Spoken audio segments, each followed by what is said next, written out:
और ने या वेजेस से या जो भी सामान की खरीद हुई है कहीं, तो उनके बिल वाउचर आज जो खरीदा गया किसी भी ऑफिस में उसके बिल हैं, आज ही वो ऑनलाइन दिखाई देने चाहिए जनता को कि इस कार्यालय ने, इस पंचायत ने, इस नगर पालिका ने आज इतने रुपये का ये सामान खरीदा है और ये स्टॉक एंट्री हो गई है। अब वो सामान वहां पहुंचा कि नहीं पहुंचा ये जनता देख सकती है जाकर के। ये आज ऑनलाइन बताया जा रहा है कि इन्होंने वहां से ये परचेजिंग की है और इस कीमत पे वो सामान खरीदा गया है। वो सारी चीजें रोज की रोज अपडेट होते हुए जिस दिन हमारे सामने आने लगेगी तो पूरी पारदर्शिता हो जाएगी। जैसे 10 लाख में कोई पंचायत को कुछ सामान खरीदना है, 4 लाख में खरीदना है, या नगर पालिका में कोई सामान खरीदना है, तो वो जिस दिन खरीदा गया उसी दिन उसका बिल उनकी जो केस बुक वगैरह में जो चढ़ता है वो ऑनलाइन जनता के सामने उसी दिन आ जाना चाहिए कि ये चीज आज स्टॉक एंट्री हो गई है। स्टॉक एंट्री हो गई इसका मतलब सामान आ गया, पहुंच गया इस ऑफिस में। अब सामान आया कि नहीं आया ये भी जनता देख सकती है। तो ये सारी चीजें होनी चाहिए, आने वाले समय में ये सब होगा। और नहीं होता है तो ये हमारी कमजोरी है, हमें इस पे आवाज उठानी चाहिए। हालांकि अधिकार जो शुरू में ये लागू हुआ था बड़ा ये स्वादिष्ट मामला था। मैं एक दो बातें मानगी दूंगा आपको। जब मैंने कई बार सूचनाएं मांगी, एक बार काफी वर्षों पहले मैंने माध्यमिक शिक्षा बोर्ड, आजकल तो नियम बना दिया, कुछ रेट तो बढ़ाई है उन्होंने बोर्ड की कॉपियों की। मैंने कॉपियां मांग ली, कॉपियों की फोटो कॉपी। तो उन्होंने कई आड़ा टोली के ऐसे उल्टे सीधे लेटर लिखते रहे, टाइम निकाल दिया काफी। तब तक मैं सूचना आयोग में द्वितीय अपील भी कर चुका था। वहां सुनवाई पे उनको बुलाया तो वहां वो बोले कि हमने जो है अब तक इन कॉपियों को निस्तारण कर दिया। आयोग ने उन्हें बहुत अच्छी फटकार लगाई उस समय। उसके बाद तो आयोग ने तय कर दिया आपकी जो भी है फीस तय करो और आप सूचनाएं दोगे और उसके बाद देने, और कॉपियों को निस्तारण नहीं करोगे और जिनकी सूचनाएं मांग ली गई है बाद में तो इसके लिए अलग से नियम बना लिया माध्यमिक शिक्षा बोर्ड ने। पर जिनकी सूचनाएं, उन्होंने कहा कि जब इस आदमी ने, यह आदमी रेगुलर सूचना मांग रहा है, इसने आवेदन कर रखा था, आपने जब इनको निस्तारण किया है, डिस्ट्रॉय किया है इन परीक्षा कॉपियों को, तो ये कॉपियां टाली जानी चाहिए, आपने बहुत गलत काम किया है। और काफी उनको करारा मतलब तमाचा लगा उन लोगों को और खूब फिरना पड़ा। ऐसे कई बार हो गई। मैंने तो मेरे खुद के अधिकारियों जिनकी मैं नौकरी करता था उनकी सूचनाएं भी मांग रखी थी। एक बार मेरे से भी किसी ने सूचनाएं मांग ली, मेरी स्कूल की काफी सूचनाएं मांग ली। तो मैं तो लोक सूचना अधिकारी था नहीं, तो वो जो अधिकारी थे उनके पास पहुंचे, उनसे मैं खुद से ही पहले मांग चुका था। तो उन्होंने उनको काफी दिन रोक लिया। फिर मुझे पता चला कि वहाँ हमारा कोई मेरे से संबंधित है। तो मैंने जाकर के उनसे कहा सर मेरी मांगी हुई है तो ये आपने लेट कर दिया, हमें ये सूचनाएं अब निःशुल्क देनी पड़ेगी उस पार्टी को। और फिर काफी सूचना थी, फिर भी मैंने कहा ये निःशुल्क उपलब्ध करवाई जाए ताकि उनका संकोच खत्म हो और उनको ये जो भी ये चीजें मेरे मिड डे मील से संबंधित और जो भी चीजें देखना चाहते हैं वो मैंने हाथों हाथ सूचनाएं पूरी करके उन अधिकारी जी ने कहा पहले आप अपनी सील साइन मैंने कर दिए, उन्होंने कर दिए और उसके घर तक पहुंचा दी। उसको बुलाने की जरूरत ही नहीं समझी मैंने, जो मांग रहा था हाथों हाथ जाके देके आया भाई ये सूचना है, अब आप देखो इसको आराम से तफसील से देखो। तो ऐसी पारदर्शिता होनी चाहिए। आजकल जैसे देखो कई चीजें ऑनलाइन हुई है। मैं एक छोटी सी एक उदाहरण देता हूँ। मुझे कहीं एक राजस्व न्यायालय में पता लगाना था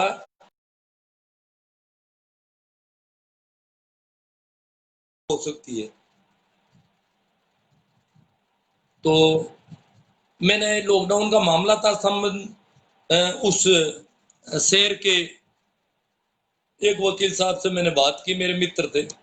मैंने कहा सर ऐसी बात है, मैं वहां आऊंगा तो भी मुझे तो पता चलेगा नहीं, आप मुझे सुनवाई तारीख बतानी, एक मामला है। उन्होंने कहा भाई उन उस कोर्ट में मेरा काम नहीं पड़ता, रेवेन्यू के काम मैं देखता नहीं हूँ। मेरे एक मित्र हैं, उनके मैं नंबर देता हूँ, उनको मैं पहले बोल देता हूँ कि आप उनसे ये सब पूछेंगे तो वो आपको दे देंगे। मैंने कहा जो भी खर्चा होगा मैं पे कर दूंगा उनको, मुझे ये तारीख चाहिए। तो अ, उनके हिसाब से जो नंबर दिए उन पे बात की, तो उन्होंने कहा कि मैं कल सोमवार को आपको तारीख दे दूंगा, आप मुझे याद दिला देना और आपको दे दूंगा। मैंने कहा खर्चा हो तो क्या, नहीं नहीं कोई खर्चा नहीं होगा, तारीख मैं बता दूंगा। सोमवार को फिर मैंने बात की, मैंने कहा सर वो तारीख वाला, आके बोले आपका केस का नंबर दे बताओ। मैंने कहा नंबर तो मेरे पास है ही नहीं। तो बोले नंबर भी नहीं है। मैंने कहा मैं तो गांव का बता सकता हूँ, उस गांव का केस है, उस तहसील से संबंधित है, उससे वो कि यार इससे तो नहीं बैठेगा, तो वो पुरानी कोई तारीख पे सी हो तो वो बताओ। मैंने कहा वो भी नहीं। तो बोले ऐसे तो फिर तो पता ही नहीं चलेगा। मैंने कहा देखो सब पता तो करवाना पड़ेगा आपको, जो मैंने कहा ना खर्चा कितना है, कि तो फिर तो 2,000 रुपया आपको खर्चा लगेगा। मैंने कहा तारीख सुनवाई तारीख के लिए मुझे 2,000 रुपये देने पड़ेंगे? बोले हाँ 2,000 तो लगेंगे। अ, अगर आप तारीख पैसे बता दो, एक पैसा ही नहीं देता मैं तो बता देता, क्योंकि आप जान पहचान के आदमी हैं और उनका रेफरेंस है, इसलिए आपको पैसा लेता ही नहीं। 2,000 रुपये तो खर्चा, मैं एप्लीकेशन लगाऊंगा और इतना वो खर्चा पड़ेगा, और ये मामला है। बाद में मैंने देखा कि वो सारी चीजें ऑनलाइन पता चल रही थी, लिंक नहीं थे मेरे पास। मेरे खंगालते पता चला ऑनलाइन, कहीं की भी कोई भी हो मामला, उस गांव का नाम भरते ही उस गांव से संबंधित जितने भी ऐसे मामले हैं वो सारी लिस्ट आ जाती है। एक गांव में कितने से मामले होंगे किसी एक रेवेन्यू की अदालत में, 2 4 5 या 0, यही मामले। तो आराम से तारीख बेसीर सारे मामले वो किस स्टेज पे चल रहा है वो सारी चीजें ऑनलाइन दिख रही है। जबकि उन वकील साहब को भी पता नहीं था, तभी तो वो 2,000 मांग रहे थे, बाकी तो वो 100 रुपए में भी मुझे ऑनलाइन देख के बता देते। बोलो ये हालत है तो अब कभी हमें तारीख पैसे के लिए पैसे देने पड़ते थे, वकीलों के पीछे फिरना पड़ता था, खर्चा लगता था, आज वो फ्री में दिख रही है। ऐसी कई चीजें। तो करीब करीब शासन प्रशासन क्या क्या कर रहा है वो सारी चीजें हमारे सामने होनी चाहिए। आज शायद नेटवर्क गड़बड़ है ऐसा लग रहा है मुझे, क्योंकि लोग बहुत कम जुड़ रहे हैं। फिर भी देखें, अपन अपनी बात चलते रखते चाहता हूं मैं। तो इस अधिनियम से संबंधित मैं ज्यादा तो नहीं जानता, पर इतना जानता हूं कि इस अधिनियम में भारत का कोई भी नागरिक, भारत सरकार, राज्य सरकारों से संबंधित या सरकार द्वारा वित्त पोषित किसी भी संस्था से सूचनाएं मांग सकता है। सूचनाओं में फोटोकॉपीज है, हार्ड डिस्क है, नमूने हैं, ये सारी चीजें। इसके अतिरिक्त निरीक्षण कर सकता है। निरीक्षण में कागजात का निरीक्षण है, कार्य का निरीक्षण। हम जाके कहेंगे कि मैं 1 घंटा निरीक्षण करूंगा कि आपके कार्यालय में आप कैसे काम करते हैं, या कौन सा व्यक्ति काम कैसे करता है मैं देखूंगा 1 घंटा। तो 1 घंटे की फीस जो भी है उसमें है, पहले घंटे के 20 रुपये हैं, फिर प्रत्येक 15 मिनट के 5 रुपये, वो पुरानी फीस चल रही है अभी भी वही है। तो इतनी सी फीस देके और मैं उनके कामकाज को, किसी वर्कशॉप के काम को निरीक्षण कर सकता हूँ, बेटा बेटा नोट कर सकता हूँ। वीडियो भी मांगे जा सकते हैं। तो सारी चीजें, कागज मांगे जाते। एक बार मैं निरीक्षण करने गया एक कार्यालय का, मुझे याद है कोटा में। उधर हमारे इलाके में सूचना का अधिकार का प्रचार प्रसार बहुत ज्यादा था और काफी लोग एक्टिविस्ट का काम कर रहे थे। वो बिल्कुल अंधेरे को गर्दी, कोई जानता ही नहीं। बोले ये क्या आ गया। मैंने लेटर दिया यार, मैंने कहा इस प्रकार निरीक्षण। उन्होंने कई बहानेबाजी की और फिर कहा कि आप तो अमुक तारीख को आना। मैंने कहा मुझे तारीख के लिए आप अपनी तरफ से ऐसे तारीख तय नहीं कर सकते, मेरी कोई तय सी नहीं है। मैं कोई मुलजिम नहीं हूं जो आप मेरे लिए तारीख में, हाँ आप ये कहें कि उस तारीख के बाद कभी भी, जब तक आप तैयारी कर लें। कभी भी कार्य दिवस में आप आकर के निरीक्षण कर सकते हैं, ऐसा मुझे लेटर दिया जाए। कोई ऐसे पाबंद नहीं होऊंगा आपसे, आप नोटिस नहीं दे रहे हो मुझे। तो इस प्रकार मैं भी इसी प्रकार के पत्र व्यवहार करता। फिर मैं गया वहां पे, गया तो वो बोले कि हाँ सब तो सारे वो, इनका आप जो जो मैंने जितने हैं वो अभिलेख आप एक टेबल पर जमा दीजिए, और उसके बाद मैं निरीक्षण का टाइम नोट होगा और मैं निरीक्षण शुरू करूंगा।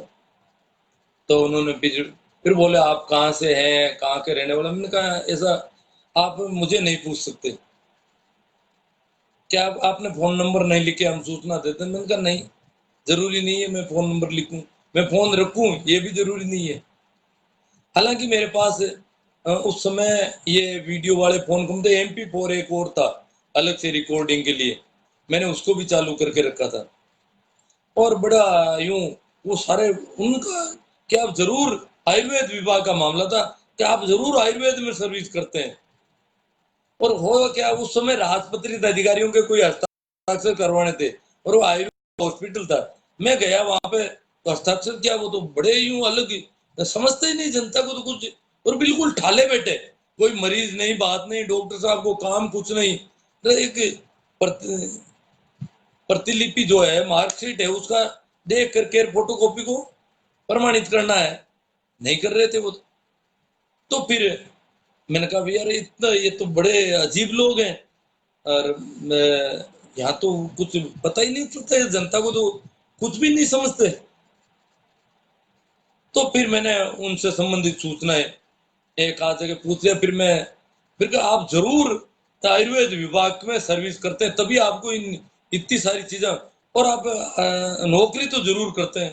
मैंने कहा मैं करता हूँ नहीं करता हूँ इससे आपको कोई लेना देना नहीं है, मैं भारत का नागरिक हूँ, ये पर्याप्त है। और इसको आप चैलेंज करते हो तो वो बात करो, बाकी मेरे से आप इस प्रकार के प्रश्न पूछ करके मेरा समय खराब नहीं कर सकते। उसके बाद तो वो ज्यादा डर गए। फिर वो सामने करने लगे, मैं इनमें से देखूंगा और जिन जिन की फोटोकॉपी मुझे चाहिए होगी मैं आपसे मांगूंगा प्रमाणित छाया प्रतियां। और बोले साहब की गलती हो गई, आपसे उस समय ऐसा कर दिया। मैंने कहा इसमें गलती जैसी कोई बात नहीं है, आपको जनता के साथ इस प्रकार का व्यवहार नहीं कर, जनता के पैसे मिलते हैं आपको, जनता कमा कर देती है, खुद भूखी मरती होगी परंतु आपको गाड़ी बंगले ये सारी चीजें दे रखी है ताकि आप सेवा जनता की अच्छी ज्यादा से ज्यादा कर सके। आपको पेमेंट ज्यादा मिलता है, हमारे जनता को मान लो कम मिलता है, पूरा खाना भी नहीं मिलता है। जनता के पास कार नहीं है परंतु आपको कार दे रखी है कि आप ज्यादा से ज्यादा इस जनता की सेवा कर सके। तो जनता के नौकर हैं, जनता से पैसे लेते हैं और जनता को आंख दिखाते हो। अगर कोई सेठ का मुनीम सेठ को आंख दिखाने लगे कि मैं तो नहीं करता कहने से काम, मैं तेरे को कागज नहीं दिखाता, मैं मेरी बही नहीं दिखाता, इसे थोड़ी चलता है। आप तो हमारे नौकर हैं, जनता के नौकर हैं, इसलिए आपको तो काम तो उस हिसाब से करना चाहिए। आपका बिहेवियर जो था वो तो सामंतशाही का था, पूरा पूरा राजा महाराजाओं जैसा व्यवहार था। इसलिए अब फिर वो बहुत हाथाजोड़ी में यूं हो गए। तो बड़ा स्वाद था। आजकल अब तो क्या मेरा हो गया इसलिए मैं मांगता नहीं। कुछ एक सालों पहले तो वो देखा मैंने, उस समय शायद 2 ढाई 3 साल पहले तक एक सूचना थी, राज्य सूचना आयोग एक एक साल बाद की तारीख दे रहा है, ये हालत हो गई। और वहां न्यायालय भी काफी कर दिए, हो सकता मांगने वाले ज्यादा परंतु अ, काम भी बड़े पहले की तरह नहीं कर रहे हैं वो लोग।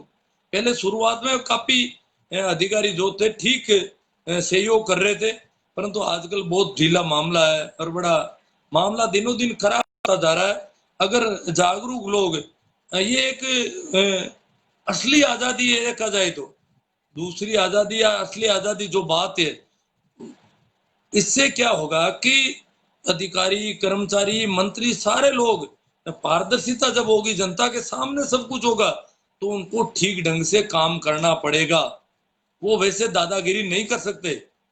परंतु ये जो आयोग को कमजोर किया गया है, क्योंकि हम देख रहे थे लोक सूचना अधिकारी, आपको पता ही होगा, मैं बता दूं, देखो सूचना अगर कभी मांगनी है तो ऐसा नहीं है कि परफॉर्मा लाना है कहीं से, कुछ कोई किसी कागज पे एप्लीकेशन,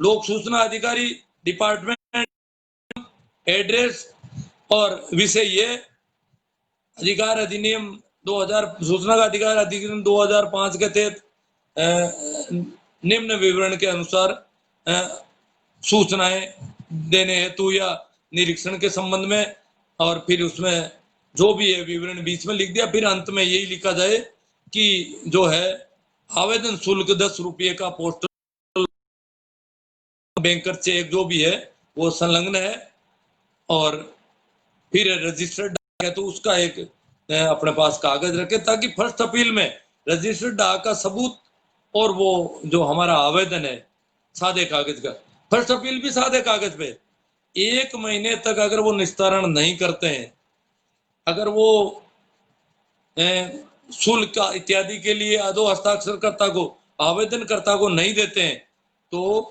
प्रथम अपील की जा सकती है।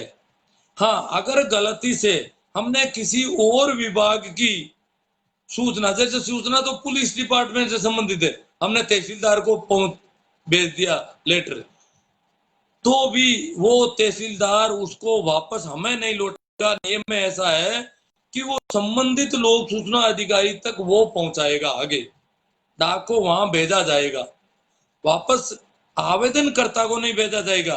कायदे से तो लोक सूचना अधिकारी आवेदनकर्ता को आवेदन करने में भी मदद करेगा, आवेदन में कैसे आवेदन करना है इसमें भी मदद करेगा, क्योंकि हो सकता है अनपढ़ भी हो कोई आवेदक, तो उसको भी मदद की जाएगी एप्लीकेशन लिखने में भी, ये सारा है उसमें।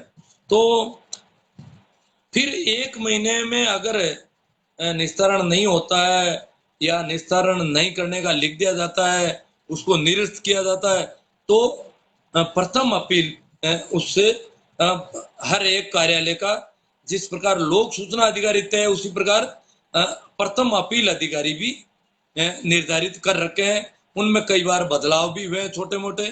प्रथम अपील अधिकारी के पास अपील होगी कि मैंने दिनांक इतनी को इस जरिए रजिस्टर्ड डाक से या व्यक्तिगत रूप से जाकर के ये पोस्टल ऑर्डर संख्या ये और मैंने इस प्रकार आवेदन किया और अब तक कोई सूचना नहीं मिली या इसको निरस्त कर दिया गया, इसलिए प्रथम अपील आपकी सेवा में प्रस्तुत है कि आप इस पर नियमानुसार कार्रवाई करें। नियम तो यह कहता है कि जिस लोक सूचना अधिकारी ने गलती की, अब 30 दिन पूरे होने के बाद सारी सूचनाएं निःशुल्क देनी पड़ेगी, किसी प्रकार की फीस नहीं ली जा सकती।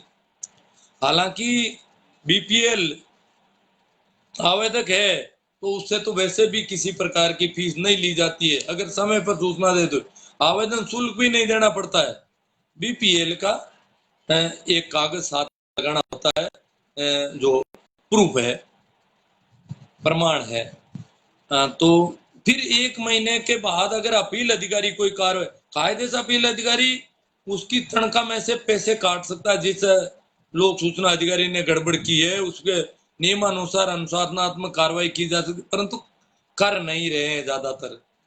प्रथम अपील में भी कुछ नहीं होता है तो फिर द्वितीय अपील अब 2 कॉपी में देनी पड़ती है आजकल, वो राज्य सूचना आयोग के पास।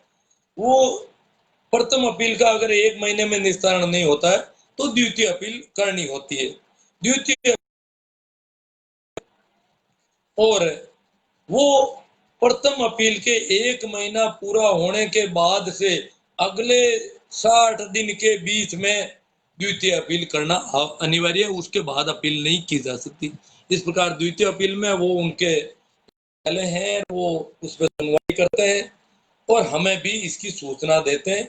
हम चाहें तो सुनवाई में जा सकते हैं, नहीं जाए तो भी कोई जरूरी नहीं, परंतु लोक सूचना अधिकारी को व्यक्तिगत रूप से या अपने प्रतिनिधि को वहां पर भेजना अनिवार्य होता है, नहीं तो आयोग उस पर अनुशासनात्मक कार्रवाई करेगा या कारण बताओ नोटिस जारी करेगा उसे, और अगली सुनवाई तारीख पर आवश्यक रूप से आने के लिए निर्देशित करेगा, पूरी तैयारी के साथ आने के लिए वो सारा उसको भेजा जाता है। जो जो उसको लेटर भेजा था वो आवेदक को भी सारी सूचनाएं आयोग द्वारा भेजी जाती है। तो इस प्रकार का सा मामला है। मैं ना आज भी पानी नहीं रखा, मैंने थोड़ा छोटी सी बात होगी, बात लंबी। चलो बात क्या क्या हुई है और आपकी तरफ से कोई जो बात हुई है वो देख लेता हूँ, क्योंकि शायद मुझे लगता है कि वीडियो सही नहीं चला है। देख लेता हूँ कोई कमेंट आए हों और आप कुछ इस पे बात करना चाहते हो और आप तक आवाज गई हो तो।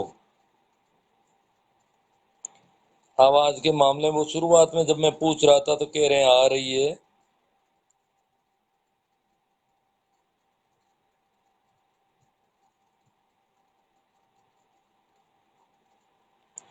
मैं देख रहा हूँ कि अभी भी युवा लोग मेरे जैसे लोगों से पूछ रहे हैं क्या करें कैसे करें, प्रथम अपील ऐसा लेटर आ गया वहां से तो उसका जवाब क्या दें।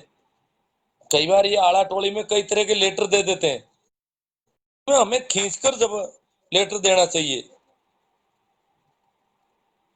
संदीप गरवा कह रहे हैं और कैसे हो? आज मैं ठीक हूँ, कल थोड़ा जुकाम और परेशान किया था काफी, आज काफी ठीक हूँ। आज मुझे लगता है नेटवर्क में प्रॉब्लम है। चलो देखते हैं आगे क्या है।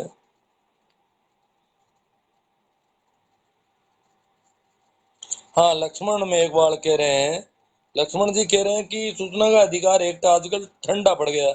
ठंडा पड़ गया है, जब गर्म ज्यादा था तो एक्टिविस्ट को मार रहे थे ये लोग, अधिकारी लोग मारवा देते थे कई जगहों पर। इसको ठंडा नहीं पड़ने देना है और इसमें कुछ होना चाहिए। कोई अन्ना हजारे के भरोसे तो हमें रहना नहीं चाहिए।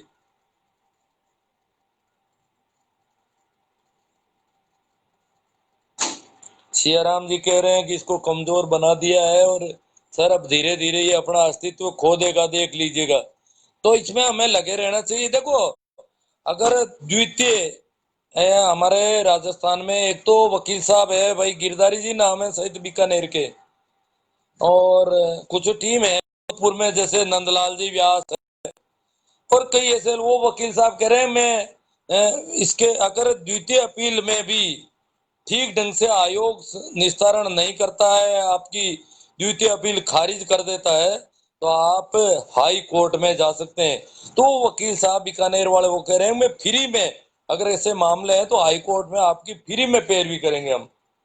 कागजों के आप कागजों की तैयारी कर लेना, बाकी पैरवी का काम फ्री में कर देंगे ऐसे कोई मामले हो तो। मतलब इतने तक लोग कर रहे हैं, कुछ जुनून है लोगों में। तो इनके आयोग के ऊपर भी हाईकोर्ट है अभी।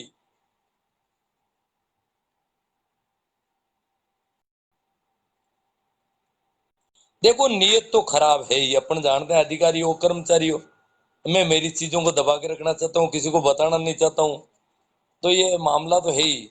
इनसे निकलवानी कैसे है, यही है। चौधरी बजरंग चांगल, बहुत ही अच्छा कार्य सर आपका जनता को जागरूक करने का। आप देखो ठीक है। भाई तेजराज जी पूनिया कह रहे हैं विद्युत विभाग में आरटीआई कैसे लगाएं और कहां पर लगाएं। विद्युत विभाग में देखो, अगर आपने एड्रेस गलत दे दिया है तो भी जो संबंधित जिस लोक सूचना अधिकारी के पास आपकी एप्लीकेशन गई है, वो लोक सूचना अधिकारी संबंधित लोक सूचना अधिकारी तक अपने आप भिजवाएगा। अब आपको विद्युत विभाग में लगानी है तो संबंधित जो सहायक अभियंता है, सहायक अभियंता लगभग जहां भी है, विद्युत में दो तीन तरह का है, वितरण का अलग है, उत्पादन का अलग है। तो कहाँ है कैसा है वो देखना होगा। तो वहाँ के सहायक अभियंता को लिखना है कि सहायक अभियंता पदेन लोक सूचना अधिकारी, कार्यालय का नाम कौन सा विद्युत वितरण निगम है और कौन सा कार्यालय, ये एड्रेस और फिर विषय, और फिर वो सादे कागज पे, और फिर 10 रुपए का जो भी पोस्टल ऑर्डर या जो भी नगद आप दे सकते हो तो, और फिर इसको जाके जमा कराएं या डाक द्वारा प्रेषित करें, यही सीधा सा मामला है।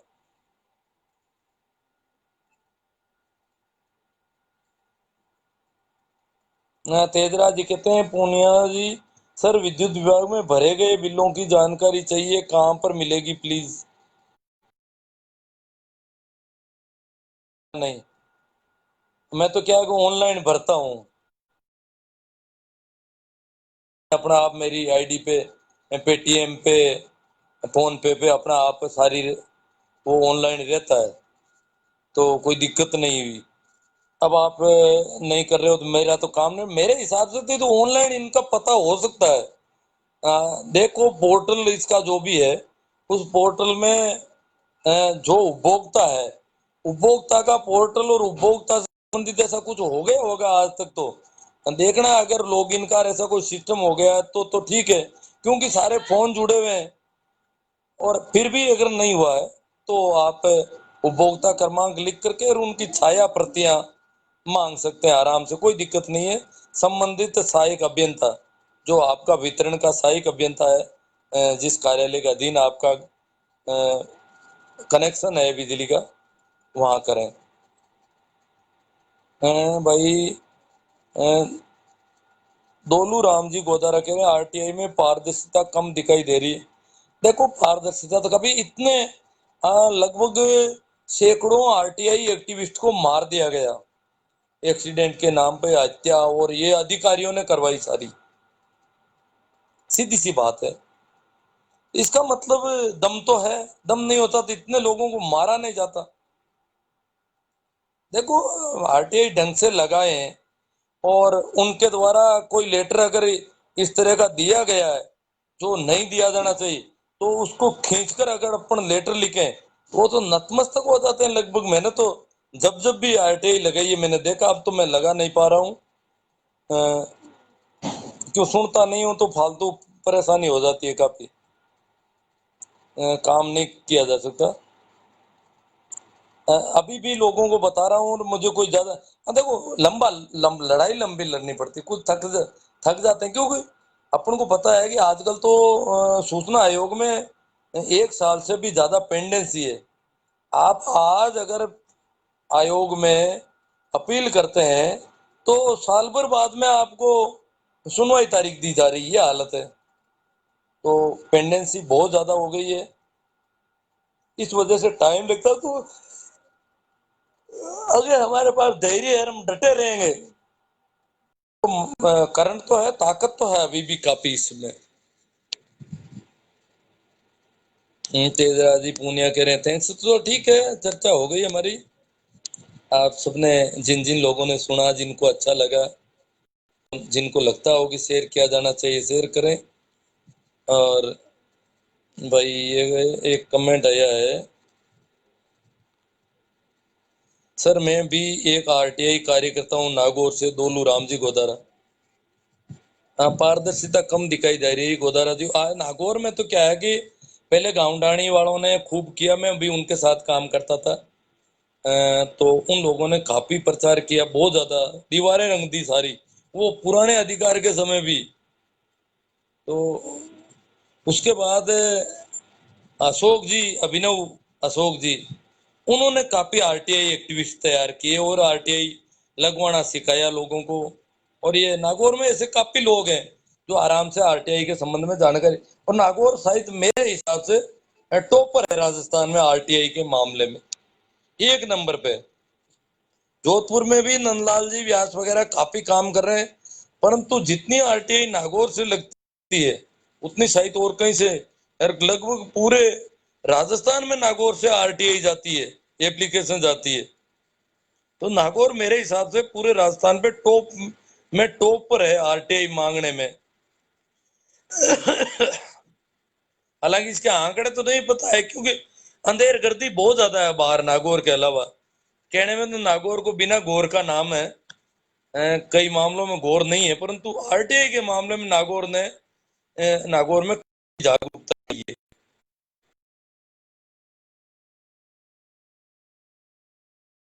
100% हाँ टॉपर है, क्योंकि पहले गांवडाणी से बहुत ज्यादा प्रचार हो गया, काफी बहुत मेहनत हुई, उन्होंने आरटीआई भी खूब लगाई।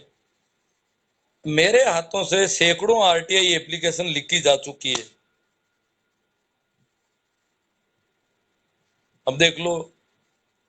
और फिर ये अशोक जी, अभिनव अशोक जी, सोशल मीडिया के बाद अशोक जी ने काफी इसको उठाया, और उनकी थोड़ी भाषा शैली और भाषण, और उनकी टीम भी काफी, उनका नेटवर्क है बड़ा, उनके पास वेबसाइट भी थी।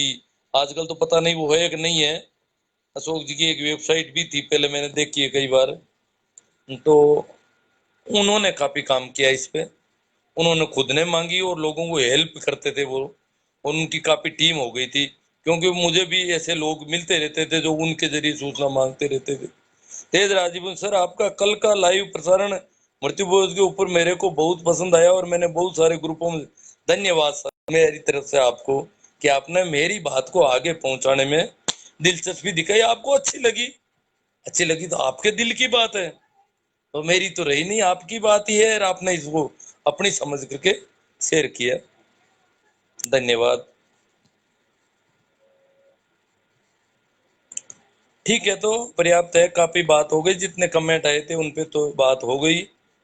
और वैसे देखो, मैं सुनता कम हूँ आरटीआई के संबंध में, मोटे तौर पर तो काफी जानकारी रहती है मेरे पास, पर फिर भी मेरे से ज्यादा जानकार मिल जाएंगे, उनसे आप सलाह लेते रहें।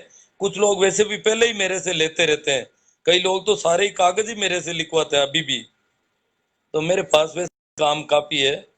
फिर भी मैं चाहता हूं कि अगर कोई आरटीआई में आपको हेल्प नहीं मिलती है, तो मैं फिर भी प्रयास करने को तैयार रहूंगा, ताकि ये आगे बढ़े, जागरूकता आगे बढ़े, ये एक आजादी, ये एक लोकतंत्र, एक तरह से प्रजातांत्रिक ढंग है, ये विकसित होना चाहिए इस देश में। ये देश बहुत गुलाम रह चुका है, बहुत अप्रजातांत्रिक रह चुका है वो, इसलिए ये प्रजातांत्रिक होना चाहिए, देश जनता का होना चाहिए। यहाँ जनता को गुमराह करके शासन किया गया हजारों वर्षों से, तो जनता गुमराह नहीं रहनी चाहिए, जनता की आंखों के सामने सब कुछ होना चाहिए। तो ऐसा चाहते हैं, इसलिए फिर भी करते हैं। परंतु ज्यादातर जो लोग ठीक है, जिनके पास और काम इतने क्यों, मेरे पास काम काफी रहता है, आपको भी पता हो गया होगा, फिर भी मैं मदद जरूर करता हूँ। Thank you. और वैसे तो ऑनलाइन आजकल सारी चीजें आपको मिल जाएगी, जानकारी में कोई कमी नहीं है, आप मेहनत करोगे तो। थैंक यू, आपने सुना। एक बार फिर आप सभी को मेरा प्रणाम, राम राम, नमस्कार। चलो फिनिश कर देता हूँ इसको।